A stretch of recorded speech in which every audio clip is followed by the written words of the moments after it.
এমন বিরাট এমন বিরাট যে সাগর, এমন সুন্দর যে গ্রহ নক্ষত্র, চন্দ্র সূর্য তারকা, এই যে বিশাল পাহাড় পর্বত কে সৃষ্টি করেছে এমন নিখুঁত ভাবে? এই সব সবাই যে এখানে স্রষ্টার কথা বলে, তাকে কে সৃষ্টি করেছে? কোন ক্ষমতায় ক্ষমতাবান হয়ে, কোন সাধনায় ব্যস্ত থেকে কিভাবে তিনি এই জীব জগৎ সৃষ্টি করেছেন, সৃষ্টি করলেন? এইসব প্রশ্নের মীমাংসা শুধু বর্ণনাটিতে বা ভাবাটিতে থাকলেই তো চলবে না। আমাদের যার যার নিজস্ব সত্তা দিয়ে, ইন্দ্রিয় গ্রাহ্যে বুঝ দিয়ে ভালোভাবে তা বুঝে নিতে হবে। কি বলছে যে এই যে সমস্ত সৃষ্টি হয়েছে, এই যে সৃষ্টির ভিতর দিয়ে পাহাড় পর্বত সাগর, এই অপূর্ব সৃষ্টি এত সুন্দর ভাবে যেসব সাজিয়ে রেখেছে, কার প্রভাবে, কিসের দ্বারা, কে সৃষ্টি করলো, এইটা বোঝাতে চাইছি। সেটা শুধু ভাব জগতে বা করেছে এই বললে চলবে না, ভাবাতীতে থাকলেই তো চলবে না। আমাদের যার যা নিজস্ব সত্তা দিয়ে, ইন্দ্রিয়ের কার্যে বুঝ দিয়ে ভালোভাবে তা বুঝে নিতে হবে। অর্থাৎ আমরা যে আমাদের গ্রাহ্যের কথাটা হচ্ছে যে আমরা যেভাবে উপলব্ধি করি, যেভাবে বুঝি, প্রত্যেকে যাতে এটা বুঝতে পারি সহজ, সেটা বলছি।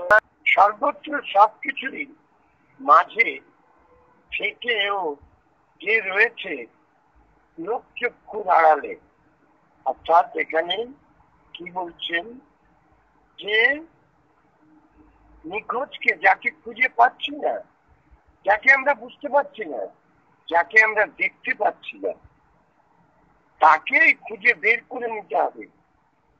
সর্বত্র সবকিছুর মাঝে থেকেও যে রয়েছে, হ্যাঁ, লোক চক্ষুর অন্তরালে, অর্থাৎ আমাদের সবার চোখের আড়ালে রয়েছে, তাকে খুঁজে বের করে নিতে হবে। হাত পা নাক মুখ চোখ কান বা শিরা উপশিরা কে তন্ন তন্ন করে খুঁজলেন তো, যেমন তোমার স্বরূপকে, আমার আমিত্বকে, বস্তুর বস্তুত্বকে আলাদা করে খুঁজে পাওয়া যাবে না কোনদিন।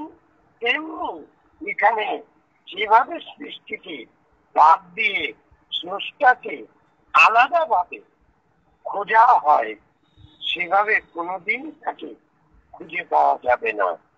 কি বুঝাবেন এখানে? যেমন তোমার আমার দেহ মন, মানে কি বলছে, হাত পা নখ চুল কান হ্যান ত্যান হাবি জাবি যা আছে, বিভিন্ন নাম আমার দেহের, হ্যাঁ, বিভিন্ন নামে যে আমার দেহটা আছে, সেই বিভিন্ন নামে যে অস্তিত্ব খুঁজে পাওয়া যাবে না। আমার দেহকে সবাইকে বাদ দিয়ে একজন একজন করে যদি খুঁজে দেখি, তাহলে খুঁজে পাওয়া যাবে না। কিন্তু সবাইকে মিলিত করে যদি আমি দেখি, তাহলে আমাকে খুঁজে পাওয়া যাচ্ছে। তার কারণে সবাইকে মিলেই আমি, কাউকে বাদ দিয়ে আমি না। এই আমি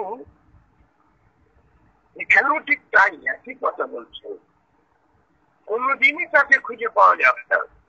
নিজেকে জানিয়েও ও বুঝিয়েও এবার জন্য স্রষ্টার এই এক থেকে বহু রূপের সৃষ্টি, আবার এই বিশ্বরূপের মাঝেই রয়েছে সেই শাশ্বত সত্য বস্তুর স্বরূপ। বলছে বলছে যে বুঝিয়ে দেওয়ার জন্যই স্রষ্টার এই বিচিত্র সৃষ্টি, এক থেকে বহু রূপের সৃষ্টি। আবার এই বিশ্বরূপে মাঝে রয়েছে সেই শাশ্বত সত্য বস্তুর স্বরূপ, এর মধ্যে রয়েছে। সেটা কিভাবে তো বুঝলে যে আমাকে পুরোটা নিয়েই আমি কোনো একটা পার্টিকুলার আমি নই। হ্যাঁ, আমার হাতটা আমি নই, পাটা আমি নই, আমি নই, মুখটা আমি নই। তাহলে এতগুলো নাম থাকা সত্ত্বেও সবাইকে নিয়েই আমি একজন দিয়ে আমি নই, সবাইকে দিয়েই একজন। তাই তো বলছে সবসময়ের জন্য বহুর মধ্যে এক, একের মধ্যে বহু। এই যে সবকিছু নিয়ে এক, এই একই হচ্ছে শাশ্বত সত্য বস্তু। এই একের মাঝেই সব। আবার বিশ্বের সবকিছুতেই ছড়িয়ে রয়েছে বিরাটের সেই বিরাট সত্তা। আদি স্রষ্টাকে সেভাবেই খুঁজতে হবে, সেভাবেই বুঝতে হবে। এই যে ইউনিটি ইন ডাইভার্সিটি, এটাই সার কথা। এই যে যেমন গাছের পূর্ণ ক্ষমতা বিদ্যমান, তেমনি বিশ্ব প্রকৃতির বিরাট সত্তায় যে দেহ গঠিত, সেই দেহ নিজেও বিরাটে বিরাট সত্তা পূর্ণ মাত্রায় ব্যাপ্তমান। সাগরে যে কোনো স্থানে স্পর্শ করলে যেমন সাগরের স্পর্শ করা হয়, যে কোনো স্থানে স্পর্শ করলে যেমন নিজেকেই উপলব্ধি করা যায়, তেমনি ভাবে বিরাটের বিরাট সত্তাকেও খুঁজে পাওয়া যায় প্রতি জীবের প্রতি রক্ত কণিকায়। বুঝতে পারলেন? কারণ প্রতিটি জীবকে তার সত্তার ভিতর দিয়ে তার রক্ত কণিকায়, অর্থাৎ সমস্ত কিছুকে একত্রিত তাকে খুঁজে পাওয়া যায়। তো রক্ত কণিকাকে বলবে না, যদি তাকে মেরে ফেলো, কেটে ফেলো, তখন তাকে খুঁজবে কোথায়? রক্ত কণিকাটা অতিবাহিত না যদি হয়, তাহলে তো তোমার সত্তাকে বোঝা যাবে না, উপলব্ধি করা যাবে না। তাই রক্ত কণিকাটা বলতে গেলে তোমাকে কেটে ফেললে তো সেই রক্ত কণিকাটা পাওয়া যাচ্ছে না। তুমি মাংসের সাথে জড়িয়ে, যেমন মুরগিটা কক কক করছে, মাছটা লাফাচ্ছে, সেই মুরগিটা আবার মাছটাকে কেটে ফেললে তার নিস্তব্ধতা তার দেখা দিল। তাকে তুমি চেনো, জানো, বোঝো বলে তাকে তুমি বুঝাচ্ছ, খাবে কি রাখবে কি ফেলবে সেটা তুমি জানো, সেটা এখানে প্রশ্ন উঠবে না। কিন্তু তার নিস্তব্ধতায়, তার অতিবাহিত রক্ত কণিকা আর তুমি বুঝতে পারবে না সে কি করতে পারে। মাছটা ছেড়ে দিলে সাঁতার কাটতে পারে, যদি সে জীবিত থাকতো মাছটা ছেড়ে দিলে সাঁতার কাটত জলের মধ্যে, যেটা তুমি জলের মধ্যে পারবে না সেটা মাছটা পারত। টুকিটা যেমন তুমি ছেড়ে দিলে সে পুড়িয়ে খানিকটা দুধ যেতে পারত। মিলিত শক্তি, অর্থাৎ এই স্রষ্টার কে এই সৃষ্টি করলো, কিভাবে হলো, কিভাবে তোমরা এলে, এইটা তোমাকে বুঝতে হবে। বিরাটের যে বিরাট ক্ষমতা, বিশ্ব প্রকৃতির বিচিত্র সৃষ্টি তার পরিচিতি। কি বলছে? বিরাটের যে বিরাট ক্ষমতা, বিশ্ব প্রকৃতির বিচিত্র সৃষ্টি তার পরিচিতি। সৃষ্টির ভিতর দিয়ে সৃষ্টকে খুঁজতে হবে, সৃষ্টিকে বাদ দিয়ে আলাদাভাবে তাকে কোনোদিনই খুঁজে পাওয়া যাবে না।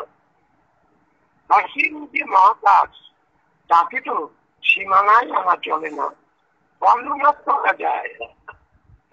বর্ণেরই বর্ণবোধ জীব জগতের বর্ণনা, বর্ণের বর্ণবোধ জীব জগতেরই বর্ণনা। তবুও তার বর্ণকে কোনো আখ্যায় ব্যাখ্যায় বর্ণনাকে দেওয়া যাবে না, তাই তাকে খুঁজে পাওয়া যায় না। এই যে খোঁজের মাঝে নিখোঁজ হয়ে থাকা, এই যে খুঁজে না পাওয়া, এটাই শূন্য বা ফাঁকার অবস্থা। এই আকারবিহীন অবস্থায় হচ্ছে আকাশের অবস্থা। কি বলছি এখানে আবার করছি, আখ্যার ব্যাখ্যায় বর্ণনা যাওয়া যাবে না, তাইতে তাকে খুঁজে পাওয়া যায় না। তোমার ভিতরে যে মহাকাশ, তোমার ভিতর যে শূন্যের প্রভাবটাকে রয়েছে, সেই শূন্যের প্রভাবটা তুমি আখ্যার ব্যাখ্যা তাকে খুঁজে পাওয়া যাবে না। তুমি কোন জায়গা কাছলে পরে তাকে খুঁজে পাবে? হ্যাঁ, এই যে খোঁজের মাঝে নিখোঁজ হয়ে থাকা, খোঁজের মাঝে নিখোঁজ হয়ে থাকা মানে একটু আগে তুমি ছিলে, মুহূর্তের মধ্যে তুমি নেই, তোমাকে আর খুঁজে পাওয়া যাচ্ছে না। অর্থাৎ মুরগিটাকে, জ্যান্ত মুরগিটাকে তুমি ধরে রেখেছো, একটা কোপ দিলে বা একটা পোষ দিলে সঙ্গে সঙ্গে সে মারা গেল, যেটা আমরা বলি, আর তাকে খুঁজে পাবে না। সে কথাই এখানে বলছি। এই যে খোঁজের মাঝে নিখোঁজ হয়ে থাকা, সেটি ওর মধ্যে ছিল, মুরগিটাতে জীবিত ছিল, মুরগিটার ভিতরে শূন্য যে ছিল, সংস্কার ছিল, সেটা কি করে বুঝবে? সংস্কার ছিল বলেই তো সে এত সময় চিৎকার করছিল, যাচ্ছিল, উড়ে যাচ্ছিল, দৌড়ে পালাচ্ছিল। যেই তুমি তাকে কেটে ফেলবে, সে খোঁজের মাঝে নিখোঁজ হয়ে চলে গেল। ছিল এই নেই, এটাই হচ্ছে শ্রদ্ধা। ছিল নেই, এই হচ্ছে শ্রদ্ধা। এবার ওই বস্তুটাকে তুমি যতই ফিনিশিংয়ে নিয়ে আসো, যত ভাবে ফিনিশিংয়ে নিয়ে আসো, তার অস্তিত্ব কিন্তু আর তুমি খুঁজে পাবে না। তাই তার অস্তিত্ব যখন তুমি খুঁজে পাবে না, তখন তুমি তাকে আর খুঁজে পাবে কি করে? এটা কিন্তু আশ্চর্য করার হওয়ার কিছু নেই। তাই বলছে নিখোঁজের মাঝে, খোঁজের মাঝে নিখোঁজ হয়ে থাকা। তাই এখানে বলছেন যে খুঁজে না পাওয়া, এটাই শূন্য বা থাকা, থাকার অবস্থা। এই আকর্ষণবিহীন, এই আকারবিহীন অবস্থাই হচ্ছে আকাশের অবস্থা। এই আকারবিহীন, অর্থাৎ তাকে তুমি খুঁজে পেলে না, তুমি খুঁজে পেলে না, না পাওয়াটাই হচ্ছে দেখে তার আকারবিহীন। একটু আগে ছিল, ছিল কোথায়? যত সময় তাকে না কেটেছে, যত সময় তাকে নষ্ট না করেছে, যে অবস্থায় ছিল, বুঝালো এখানে কি সুন্দর ভাবে। তাই এটা আকাশের অবস্থা, অর্থাৎ এই শূন্যের অবস্থা। ফাঁকা মা শূন্যের মাঝেই রয়েছে সবকিছু আঁকা, ফাঁকা শূন্যের মাঝেই রয়েছে সবকিছু আঁকা। তবু ফাঁকা, চিরকালই ফাঁকা। তাই তো সেই আদি স্রষ্টাকে বিরাট বললেও ছোটই করা হয়। বুঝতে পেরেছ কি বললেন এখানে? তাই তো সেই বিরাট স্রষ্টাকে যদি বিরাটও বলো তুমি, তাইলেও তাকে ছোট করা হয়। অর্থাৎ তার কোনো বিরাট বলা মানেও তাকে একটা নামে আখ্যা দেওয়া, বর্ণনায় নিয়ে যাওয়া। বিরাট পর্যন্ত বলা গেলেও তাকে ছোট করাই হয়।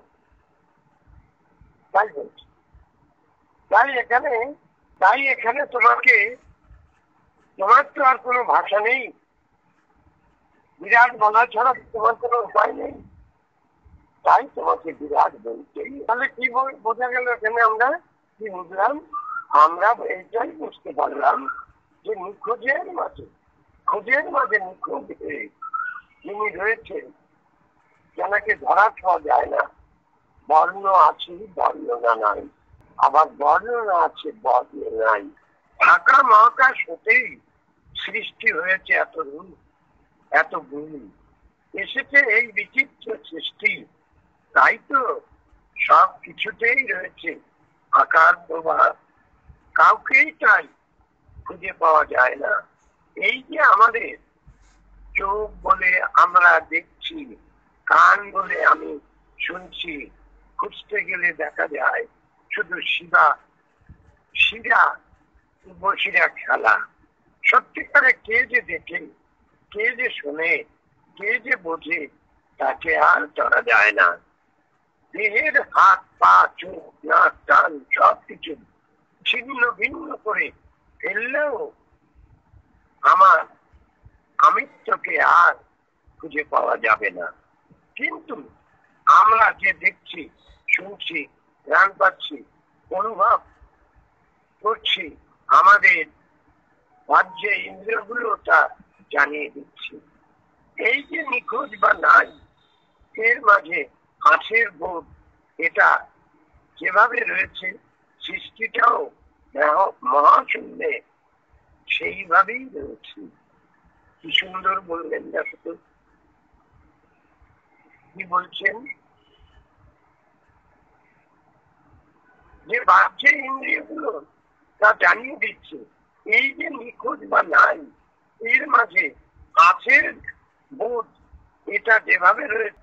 অর্থাৎ এখানে কি বুঝবো, এখানে সবকিছু মিলিত না হলে আমার এই বোধটা থাকবে না, আমার এই বোধটা হবে না। তাই এইখানে একটা উদাহরণ আসতে হয়, সবকিছু মিলিত হয়ে তবেই তোমার সেই বোধটা আসবে, সেই বুঝটা আসবে, সেই চেতনাটা আসবে। না হলে তোমার সেই বুধ চেতনা বোধ শক্তিটা তোমার থাকবে না। তাহলে বোধ বুধ চেতনা শক্তিটা যদি নাই থাকে, তাহলে তো তোমার অস্তিত্ব খুঁজে আর পাওয়া যাবে না। একটু তোমাকে আরেকটু পিছনে যেতে হবে, যে তোমার যে সত্তায় তুমি যে আর একটা দেহ গঠিত করছো, এটা তুমি জেনে গেছো বলে তাই তোমার যে বুধ চেতনা চৈতন্য সমস্ত কিছু তুমি যে নিয়ে চলেছো, এই বুধের ভিতর দিয়ে সমষ্টিগতের ভিতর দিয়ে সেই জিনিসগুলো তো আর হবে না। তাহলে পরবর্তীকালে তোমার নেক্সট, অর্থাৎ তোমার পরবর্তীকালে যে বুধ যে চেতনা যে সুর যে সাধনা যে দেহ, সেটা তো তুমি পাবে না। কারে দিয়ে করবে? তার জন্য তুমি তো নেই। তাই যা কিছু করতে হবে দেহ থাকতেই করতে হবে এবং মিলিত অবস্থায় করতে হবে। একটু রোগ হলে আমরা কাতরাই, তখন আর আমরা গান গাই না, তখন আমরা কি করি, তখন এ ঠাকুর হয় ঠাকুর এ প্রভু এইসব করি। কেন করি? তার কারণ ওই পথ দিয়েই আমার যে কষ্টটা হচ্ছে, আমার যে অসুবিধাটা হচ্ছে, সেই অসুবিধাটা কষ্টটা আমি ওই জিনিসের ভিতর দিয়ে কষ্টটাকে প্রকাশ করছি, বিকাশ করছি, তার ভিতরে একটা আকুলতা দেখে নিতেও থাকছে। তাই এখানে সেইটাই বলছি, স্রষ্টাও মহাশূন্যে সেভাবেই রয়েছে সকল বস্তুর মাঝেই। তাই নাইয়ের মাঝে আছে এই বুঝে সারা বিদ্যমান। তাই নাইয়ের মাঝে আছে এই বুঝে সারা বিদ্যমান। কোনো কিছুরই তাই স্থায়িত্ব নেই, এই আছে এই নেই, এই পাই এই পাই না, যাকে কোনো অবস্থাতেই খুঁজে পাওয়া যায় না। চাই আবার প্রতি বস্তুর প্রতি অনু পরমাণুতে জানিয়ে যাচ্ছে আছি আছি। এই আত্মাই আকার স্পিকার এর কাজ করছে। কি বলছে? স্পিকারের কাজ করছে। হ্যাঁ, মানে সারা দিয়ে যাচ্ছে শব্দ সুর। হ্যাঁ, এখানেই রয়েছে সৃষ্টির অপার রহস্য। তাহলে কি বুঝলে তোমরা? যে এখানে আছে, আমরা আছি, সবকিছুর ভিতর দিয়ে সবকিছুর মিলিত হয়েই আমরা এটাকে বহন করে নিয়ে যাব। তাই দেহ মন বুধ চেতনা সবকিছু একত্রিত থাকবে, ভালো থাকবে, সবকিছু চালু ভিতর দিয়ে আমরা নিয়ে যেতে পারবো। যে জিনিস খুঁজে পাওয়া যায় না, যে জিনিস অবস্থার পরিপ্রেক্ষিতে তৈরি হয়ে প্রকাশ পায়, কি বলছি বুঝে নিও, না বুঝলে পরবর্তীকালে বলবে। যে জিনিস সমস্ত কিছুর ভিতর দিয়ে অবস্থার পরিপ্রেক্ষিতে প্রকাশ পায়, সেই জিনিস মুহূর্তের মধ্যে শেষ হয়ে যায়, তাকে আর খুঁজে পাওয়া যায় না। সেটা কি অপূর্ব! সে যেন আর এক জায়গায় গিয়ে সারা দিয়ে চলে যাচ্ছে, আমি যাই, আমি চলে যাচ্ছি, আমাকে আর তুমি পাবে না। তাই দেহ মন থাকতে সব কিছুকে বজায় রেখে নিজেকে তৈরি করে না। এই বুঝ হচ্ছে চেতনার বুঝ, চৈতন্যের বুঝ। এখানে কোনো চোখের জল ফেললে হবে না, এই চোখের জলে কাজ হবে না। এখানে ভাব জগতে গিয়ে বুদ্ধি ভাবতে নাচলে হবে না, এখানে বুঝে আসতে হবে, চেতনায় আসতে হবে, চৈতন্যে আসতে হবে, বুঝতে হবে কি বলতে চাইছে। থেকে সূক্ষ্মতর অবস্থার ভিতর দিয়ে তোমাকে অতিবাহিত হতে হচ্ছে। বুঝে করছো, আবার না বুঝেও করছে, বুঝেও যাচ্ছে, আবার না বুঝেও যাচ্ছে। সবটাই চেতনার ভিতর দিয়ে চৈতন্যের ছড়া দিয়ে প্রতি মুহূর্তে এই বিশ্ব ব্রহ্মাণ্ডকে জাগিয়ে জেনে হাই হুতাশ করে কোনো লাভ হবে না। মহাকাশ সবকিছু সৃষ্টি, সেখানেই চলছে সৃষ্টির লীলা খেলা, সব আবার সেখানেই মিশে যাচ্ছে। আলো জল বাতাসের মতো মিশে যাবার বস্তু দিয়েই সবকিছু ঘোরা, মিশতে মিশতে পরিবর্তনের মাঝে অপরিবর্তিত হতে হতেই চলেছে যাবতীয় যা কিছু মিশে যাওয়ার প্রচেষ্টাতে। এইভাবেই সৃষ্টির কার্যকলাপ চলে আসছে আবাহমান কাল হতে। খুঁজে না পাওয়া বা থাকাটাই হচ্ছে আদি সত্তা। খুঁজে না পাওয়া থাকাটাই হচ্ছে আদি সত্তা। কথাটা কি বলছে? থাকাটা খুঁজে না পাওয়া, থাকাটাই হচ্ছে আদি। অর্থাৎ তুমি মনকে কখনো খুঁজে পাবে না, মনকে কখনো তুমি খুঁজে পাবে না। কেন খুঁজে পাবে না? মন কোন বস্তু দিয়ে গড়া? বোঝো, মন কোন বস্তু দিয়ে গড়া? এমন কোন বস্তু তো মনের সাথে সংঘাত করাতে পারছি না, মনের সঙ্গে উপমা চালতে পারছি না। শূন্যের যেমন গল্প হবে না, তাকে এক্সাম্পল স্বরূপ দাঁড় করানো যাবে না কোনো কিছুর সাথে, তাকে দাঁড় করিয়ে প্রমাণ করা যাবে না এইটা এইরকম, ওইটা ওই রকম। শূন্য শূন্যই, ফাঁকা ফাঁকাই, মনও ঠিক তাই। কোনোভাবেই তুমি তাকে ধরতে পারবে না। তুমি যত কায়দাই করো, কিন্তু কোনো কায়দা দিয়ে কোনো কিছু দিয়েই তোমাকে মনকে আটকানো যাবে না, বা মনকে তুমি ধরতে পারবে না। মনের কোন রূপ পাক না, কোন রূপান্তর হবে না। শূন্য যায়, মনও চাই। তাই মনের একটা হচ্ছে মহাকাশ। তাহলে মহাকাশকে কি করে তোমার এই দেহ বিনা যন্ত্রের মধ্যে নিয়েছে? সে আটকে আছে বলেই কিন্তু তুমি এত কিছু কথাবার্তা, ভালোবাসা, আপনি তা কিছু করছে, সমস্ত কিছু চলছে। সেই যে বেরিয়ে গেল তার চিন্তা, যেই তুমি মনটা দেহ বিনা যন্ত্রে আসছে, সে কথা বলছে, ভালোবাসা দেখাচ্ছে, স্বাদ পাচ্ছে, স্বাদ পাচ্ছে, গন্ধ পাচ্ছে, রূপ পাচ্ছে, সমস্ত কিছু তুমি যা চাইতেছ তাই যেন মন সেই দেহবিনা যন্ত্রের ভেতর থেকে বের করে দিচ্ছি, একটা একটা একটা একটা করে সব বেরিয়ে যাচ্ছে।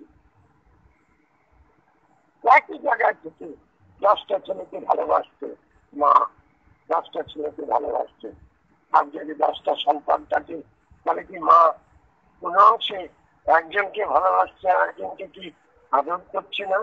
কাউকে কোলের ভিতরে ধরে আদর করছে, কাউকে সে দাঁড়িয়ে আছে স্কুলে যাচ্ছে তার মাথায় একটু হাত বুলিয়ে দিচ্ছে, কাউকে তার জামাটাকে টেনে সোজা করে দিচ্ছে, সেইটুকুই তার আদর। সে আছে বলে, কিন্তু সে যে কি করে করছে, মনটা যেই বেরিয়ে গেল সেই অংশে মুচাববে, তা করে ফেলবে, তার আর এগুলো আসবে না।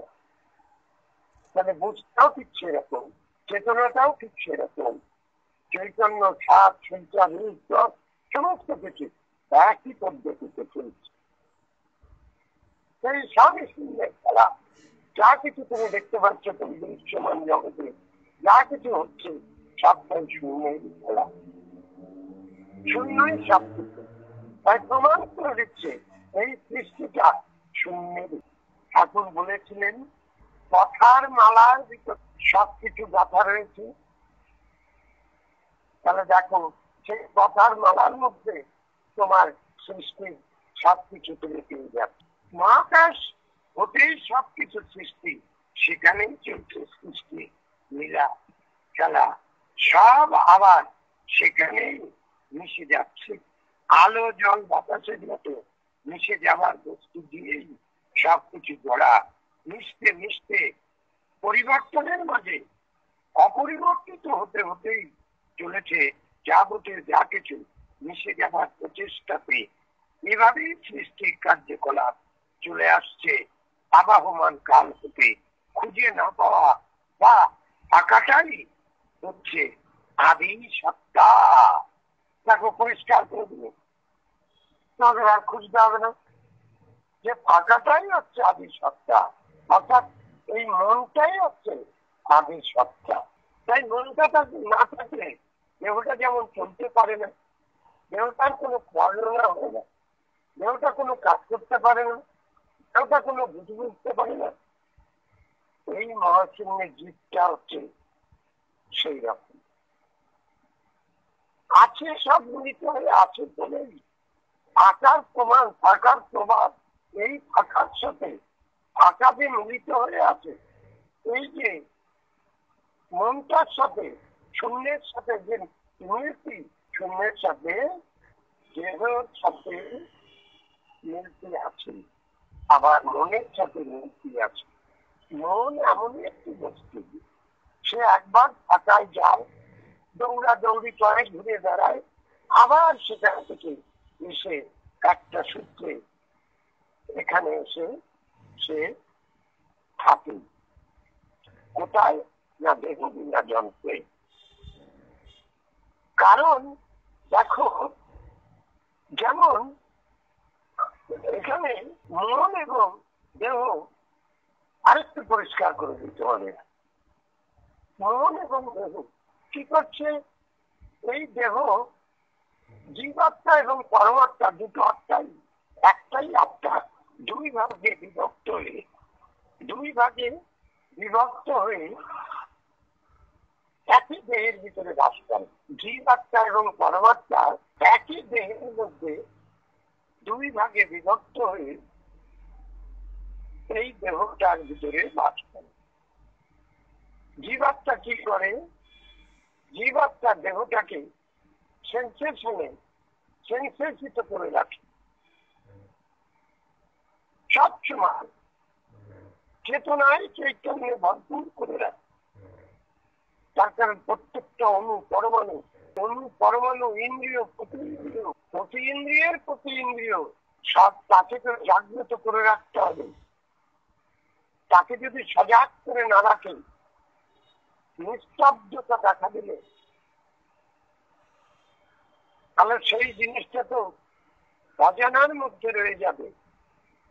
তার যে প্রভাবিত হওয়া, প্রভাবে প্রভাবিত করা, তার বোঝা বুঝিত হওয়া, সাজে সজ্জায় রূপে একত্রিত হওয়া সম্ভব হয়ে উঠবে না। কেন হবে না? যদি ধরো জীব আত্মা যদি না থাকে, তাহলে তাকে তো জাগাতে হবে, তাকে তো সচেতন করতে হবে। তাহলে পরমাত্মা এই যে বাইরে যাবে, দৌড়তে যে যাবে, ঘুরতে যে যাবে, কিছু আহরণ করবে, সেটা নেবে কি করে? সেটা তো নিতে হবে। ধরো তুমি অনেক দূরে একটা গ্রহ দেখতে পেয়েছো, যে গ্রহটা তুমি দেখতে পেয়েছো চোখের দৃষ্টির সাথে সাথে, চোখের দৃষ্টির সাথে সাথে পরমাত্মায় সেখানে পৌঁছে গেছে। তার উপলব্ধির মাত্রা দিয়ে উপলব্ধিত হয়ে জীব আত্মার সাথে যে মিলিত হয়ে রয়েছে, সারাটা সারার সারা হয়ে অনুভূতির ভিতর দিয়ে, তাহলে দেখা যাচ্ছে যে জীব আত্মা আর পরমাত্মার দুটো ফাংশন। পরমাত্মার ফাংশন হচ্ছে বহিরাগতের সাথে যুক্ত হয়ে বাইরের সমস্ত কিছুকে পরিলক্ষিত করা, আর জীব আত্মার কাজ হচ্ছে দেহটাকে সেন্সেশিত করে রাখা। সে সজাগ, সচেতন না। সজাগ হয়ে আছে, অথচ সচেতন না। সচেতন হবে পরমাত্মার সাথে যুক্ত হয়ে বহিরাগত দিক থেকে এবং দেহ বিনা যন্ত্র থেকে, বহিরাগত দিক থেকে এবং দেহ বিনা যন্ত্র থেকে যে উদ্ভূত পরিস্থিতির সৃষ্টি হবে, সেই অনুভব অনুভূতির ভিতর দিয়ে ব্রেনে যে যাবে, যাওয়ার পরে ব্রেন থেকে আবার সেইটা দেহ বিনা যন্ত্রে সবাইকে জানিয়ে দেবে, দিয়ে মুহূর্তের মধ্যে সে যখন বেরিয়ে যাবে, তখন সে পূর্ণতা পেল এবং সে ক্ষমতা গ্রহণ করলো। আবার সেখানে মন বসে আছে, কখন তোমার ওইটা হয়ে গেলে তোমাকে নিয়ে চলে যাবে। পচানো শব্দ বুঝেছ, কিন্তু কিছু করার নেই। এইভাবে তোমার প্রতিটি বস্তু প্রতি মুহূর্তে মুহূর্তে তুমি জানো চাই না জানো। আবার এখানে আরো কথা বলছে, বলছে তুমি জানো আর চাই না জানো, বোঝো আর চাই না বোঝো। বুঝলে তার ক্ষমতাটা একটু বেশি, না বুঝে গেলে তার ক্ষমতাটা একটু কম। তারও ভাগ আছে, চাবাতে চায় কোন দিক দিয়ে ছাড়বে, তোমার কোন দিক দিয়ে ছাড়বে না। চেতনা হলে ইচ্ছা শক্তির প্রভাবটা তাতে বেশি পড়বে, বস্তুটার গুণটা বেশি পড়বে, বেশি। আর যদি না বোঝো, তাহলে তো ইচ্ছা শক্তির প্রভাবটা আসছে না, অটোমেটিক ঢেউয়ের মধ্যে দিয়ে মন তো বসে থাকবে না। তুমি যেই চলে যাবে দেহ থেকে উপরে, সেই অমনি তোমার সেই জিনিসটা নিয়ে চলে যাবে। ভারত ব্রহ্মচারী মহারাজ সৃষ্টির রহস্য, একটু ছোট্ট একটা কথা বলি, জানো তো এই সৃষ্টি রহস্য তত্ত্ব কে বলেছিল? এই আমাদের তথাকথিত ধর্মগ্রন্থে আছে, শিব বলছে, ব্রহ্মা শুনছে, বিষ্ণু শুনছে। বুঝতে পারলে? সৃষ্টি তত্ত্ব একদিন, দুদিন, 4 দিন, 5 দিন, 6 দিনের জন্য নয়, 1 মাস, 2 মাস, 6 মাসের জন্য সৃষ্টি তত্ত্ব হবে না। নাকটা না ডেকে শোনো না। যার জন্য ঠাকুরকে বই লিখে যেতে হয়েছে, তোমাদের বলে বুঝিয়ে দিতে পারেননি। তাই আমাদের বুঝতে হবে, ঢাকা হতে সৃষ্টি বলেই সবকিছু রূপের রূপান্তরিত হয়ে যাচ্ছে। কোনো কিছুকেই কাউকেই তাই ধরে রাখা যায় না। থাকার প্রভাবেই এখানকার কোনো ভিত্তি নেই, আর নিবৃত্তি হচ্ছে না। তাই তো সবারই এত হতাশা নিরাশা। তাই তো সৃষ্টির প্রায় আরম্ভে সত্যিকারের সত্য বস্তু কোথায় ছিল আজ তার সমাধান হয়নি। থাকা বলেই স্বপ্রকাশে প্রকাশিত হবার আগে তিনি কিভাবে কোথায় ছিলেন, কোন বস্তু হতে কিভাবে পূর্ণত্ব লাভ করলেন, তার হদিশ পাওয়া যায় না। থাকার প্রভাবে থাকার আগে কোথায় ছিলেন সেটা খুঁজে পাওয়া যায় না। এই যে ফাঁকা মহাকাশ যেখানে হতে সবকিছু সৃষ্টি, সেটা চিরদিনই ছিল, চিরদিন থাকবে। তাকে কেউ সৃষ্টি করেন। ফাঁকা স্বয়ম্ভূ ফাঁকা বা মহাকাশ যেভাবে আছে, জীব জগৎ সেভাবেই আছে। এই আছে, এই নেই। তাই তো সবাই মুখেই এক কথা, কে আমি জানি না, কোথা হতে কিভাবে এসেছি, কেন এসেছি জানি না, কোথায় যাবো জানি না। এই যে জানি না, বুঝি না, হচ্ছে না, এর কারণ কি? মহাশূন্যের প্রভাবেই তা হচ্ছে। থাকার মাঝেই রয়েছে জীব জগৎ, তবু সেই থাকাকে কেউ উপলব্ধি করতে পারছে না। ধরা ছোঁয়ার বাইরে বলেই তো সে ফাঁকা। অর্থাৎ তাকে তুমি ধরতে পারছো না। হচ্ছে, সবই হচ্ছে, সবকিছু করছে, সে ফাঁকা রয়েই যাচ্ছে, ফাঁকাকে ধরতে পারছো না। যেমন তুমি মনকে কখনোই ধরতে পারবে না, যত কায়দা কৌশল করো না কেন। তাই ধরতে পারছে না বলে তার হুদিস খুঁজে পাওয়া যাচ্ছে না, সে ফাঁকাই রয়ে যাচ্ছে। ফাঁকা ছাড়া এখানে ফাঁকা থেকে এসেছ, ফাঁকায় আবার মিশে যাচ্ছে। এখন প্রশ্ন হচ্ছে, ফাঁকা হতে কি করে এত সব সৃষ্টি সম্ভব হলো? সেই যে ফাঁকা মহাকাশ, এটা এমনি ফাঁকা মনে হলেও ভরপুরেরই একটা অবস্থা। ফাঁকা হলেও মহাকাশ চৈতন্যের ভরপুর। তাকে চৈতন্য বললেও অতুভুক্তি হবে না। চৈতন্যে ভরপুর বলেই সেখান হতে আলো, আলো জল, বাতাস মাটি, অনন্ত জীব জগৎ ও গ্রহ নক্ষত্রে সৃষ্টি সম্ভব হচ্ছে। নাই বা ফাঁকার আকারে থাকলেও সেখানেই রয়েছে সকল বস্তুর বস্তুত্ব, রয়েছে চৈতন্যের আকারে। এই যে মহাকাশের মহা চৈতন্য, এটাই হচ্ছে শাশ্বত সেই বস্তু, আদি সত্তা, যা হতে এসেছে সবার অস্তিত্ব, এসেছে বিরাটের বিরাটত্ব, মহানের মহত্ব, আমার আমিত্ব। মহাকাশ আবাহমান কাল হতে যে চেতন শক্তিতে ভরপুর, সেই চৈতন্যই তরঙ্গ আকারে বয়ে চলেছে। যে গুরু ধ্বনি অনাদিকাল হতে আপন মনে আকাশময় ভেসে বেড়াচ্ছে, আপন সুরে সেই নাদধ্বনির মাধ্যমেই মহাকাশে মহা চৈতন্য তরঙ্গ আকারে প্রবাহিত হতে এক সুরে এক নীতিতে ভেসে আসছে অগণিত সৃষ্টির ভেতর দিয়ে বিশ্বের সকল পরমাণু মিলিত ধ্বনির সুর। বলছে যে সেই একই সুরে এক নীতিতে ভেসে আসছে অগণিত সৃষ্টির ভেতর দিয়ে বিশ্বের সকল পরমাণু মিলিত ধ্বনির সুর। সারাকে অবলম্বন করেই সৃষ্টি হয়েছে যাবতীয় যা কিছু।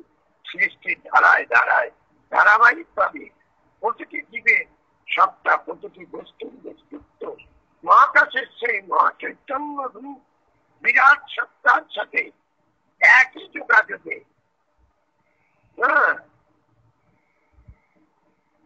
প্রকৃতি যোগা যোগে যুক্ত বলেই কোনো কিছুই এখানে বিশেষ কোন রূপে বা আকারে থাকছে না।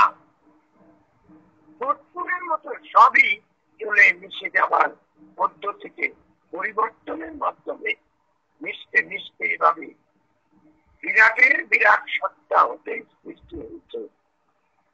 উদ্ভিদ জগৎ, জলজ ও খনিজ পদার্থ সৃষ্টি হয়েছে গ্রহ, নক্ষত্র ও সূর্য চন্দ্র। এসেছে অনন্ত জীব জগৎ, অগণিত রূপ, রস, গন্ধ, স্পর্শ। প্রকৃতির নিয়মেই পরিবর্তনের পর পরিবর্তনের ভেতর দিয়ে ধারাবাহিক সৃষ্টি ধারাতে চলে আসছে নব নব সৃষ্টি।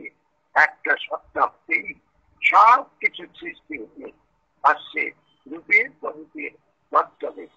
এই যে অগণিত রূপ, এটা মহাকাশের মহাসুরেরই রূপ। প্রতিটি রূপে প্রতি সৃষ্টিতেই সহজাত ভাব ভাবে বীজ আকারে রয়েছে বিশ্বের যাবতীয় যা কিছু রয়েছে বীজ শক্তির স্ফুরণে, প্রতীক্ষায়। মহাকাশের যে মহাসুর হতে সৃষ্টির সেই সুরধ্বনির সাথে যার যার ধ্বনি যে দিন এক ধ্বনিতে ধ্বনিত হয়ে ধ্বনিময় হয়ে যাবে, সেই দিনই হবে বীজ শক্তির বিস্ফোরণ। এই বিরাট উদ্দেশ্য নিয়ে বিরাটের এই বিরাট সৃষ্টি শুধু জন্ম আর মৃত্যুর জন্যই এই সৃষ্টি নয়। এই যে সুরধ্বনি সুর, এই যে মিলিত শক্তি, এই সুরধ্বনি সুর, এই সুরই সমস্ত জীব, যে বীজ শক্তি, আমরা সবাই বীজ শক্তি, সমস্ত বীজ শক্তি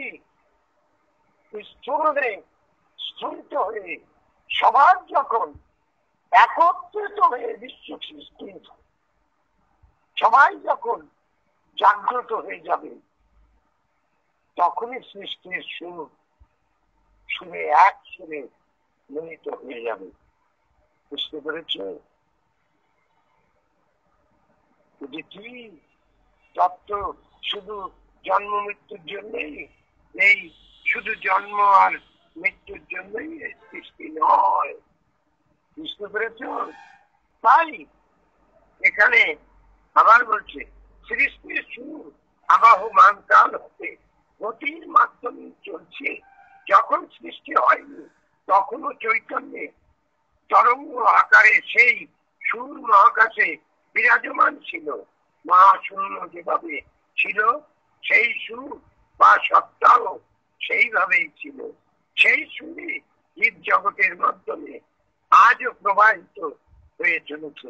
এভাবেই প্রকৃতির নিয়মে প্রয়োজনের তাগিদে সবকিছু সৃষ্টি হয়ে আসছে। এখানে যে যা করছে প্রকারান্তরে সবই সেই সুরের সাধনাই করছে। এভাবেই যোগাযোগে সূত্র ধরে ধরে চলে আসছে জীব জগৎ। বুঝতে পেরেছ? এই জীব জগৎ এই যোগাযোগের সূত্র ধরে ধরে চলে আসছে। বুঝতে পারলে যে অপূর্ব রহস্য চলছে। আর আমরা নানান রকম কিছু করে উল্টো পাল্টা বুঝে যদি যাই, আজকে যে কত বড় সৌভাগ্যবান তোমরা ভাবো তো।